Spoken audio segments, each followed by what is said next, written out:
The Lord be with you. I'm Deacon Keith Fournier, and our first reading is taken from the book of Revelation. These are the 2 olive trees and the 2 lamps in attendance on the Lord of the world. Fire comes from their mouths and consumes their enemies if anyone tries to harm them. And anyone who tries to harm them will certainly be killed in this way. They have the power to lock up the sky so that it does not rain as long as they are prophesying.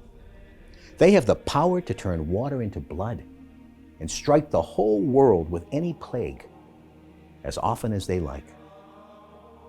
When they have completed their witnessing, the beast that comes out of the abyss is going to make war on them and overcome them and kill them. Their corpses lie in the main street of the great city known by the symbolic names Sodom and Egypt, in which their Lord was crucified.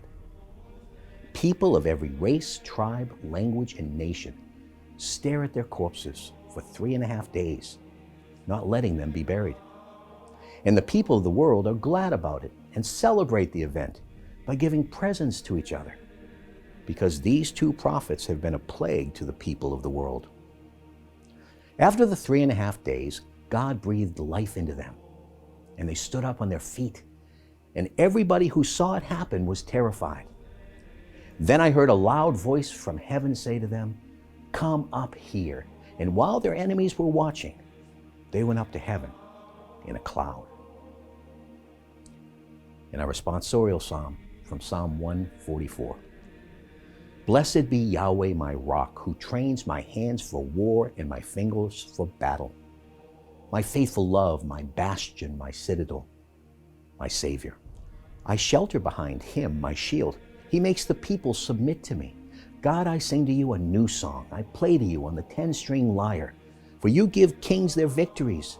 You rescue your servant David from the sword of evil.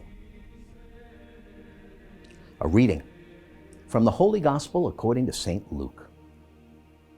Some Sadducees, those who argue that there is no resurrection, approached Jesus, and they put this question to him.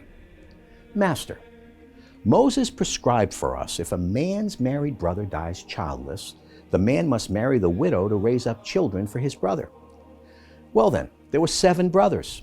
The first, having married a wife, died childless. The second and then the third married the widow, and the same with all 7. They died, leaving no children.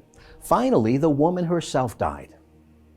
Now, at the resurrection, whose wife will she be, since she had been married to all 7? Jesus replied, The children of this world take wives and husbands. But those who are judged worthy of a place in the other world and in the resurrection from the dead do not marry, because they can no longer die. For they are the same as the angels. And being children of the resurrection, they are children of God. And Moses himself implies that the dead rise again in the passage about the bush, where he calls the Lord the God of Abraham, the God of Isaac, and the God of Jacob. Now he is God, not of the dead, but of the living. For to him everyone is alive. Some scribes then spoke up. They said, Well put, Master. They did not dare to ask him any more questions. The Gospel of the Lord.